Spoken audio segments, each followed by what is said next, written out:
Hi అండి, నమస్తే. ఆంధ్ర రాజధాని ప్రాపర్టీస్కి స్వాగతం. ఈరోజు మనం మాట్లాడుకునే property Guntur city main bus స్టాండ్కి 3 కిలోమీటర్ల దూరంలో కొరిటిపాడు 200 ఫీట్ మెయిన్ రోడ్ ఫేసింగ్లో హరిహర సినిమా హాల్ దగ్గరలో 160 గజాల కమర్షియల్ ల్యాండ్ 1,45,00,000 రూపాయలు ఫ్లెక్సిబుల్ ప్రైస్కి సేల్కి వచ్చిందండి. రోడ్డు ఫేసింగ్ వెడల్పు 25, లోతు 58 ఉంటుంది. ఈస్ట్ ఫేసింగ్లో ఉండే ల్యాండ్ అండి. చుట్టూ అంతా కమర్షియల్ ఏరియా కాబట్టి ఇక్కడ మనం కమర్షియల్ బిల్డింగ్స్ కన్స్ట్రక్షన్ చేసుకొని యూస్ చేసుకుంటే నెలకి 1,00,000 రూపాయలు రెంట్స్ కూడా వస్తాయి.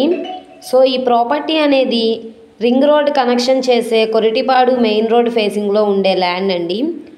ఇక్కడ గజం స్థలం 1,20,000 పైగా ఉందండి. ఇప్పుడు ఆప్షన్లో గజం స్థలం 90,000కి ఫ్లెక్సిబుల్ ప్రైస్కి సేల్కి వచ్చింది. ఈ ప్రాపర్టీ మీకు కావాలనుకుంటే స్క్రీన్ మీద కనబడుతున్న మా కాంటాక్ట్ నెంబర్ని సంప్రదించి మీరు లైవ్లో విజిట్ చేయొచ్చు. అలాగే ఈ వీడియో నచ్చితే తప్పకుండా లైక్ చేయండి, సబ్స్క్రైబ్ చేయండి, మీ ఫ్రెండ్స్ అండ్ ఫ్యామిలీ మెంబర్స్కి షేర్ చేయండి. ఇలాంటి మరిన్ని ప్రాపర్టీలు మీరు మిస్ కాకుండా ఉండాలనుకుంటే మీరు మా ఛానల్ని ఫాలో అవుతూ ఉండండి. అలాగే ఈ వీడియో నచ్చితే ఛానల్ని సబ్స్క్రైబ్ చేసుకోండి. మా ఫేస్బుక్, ఇన్స్టాగ్రామ్ను కూడా ఫాలో అవుతూ ఉండండి. వాటి లింక్స్ కింద డిస్క్రిప్షన్లో ఇస్తాను. ఓకే అండి, థ్యాంక్ యూ.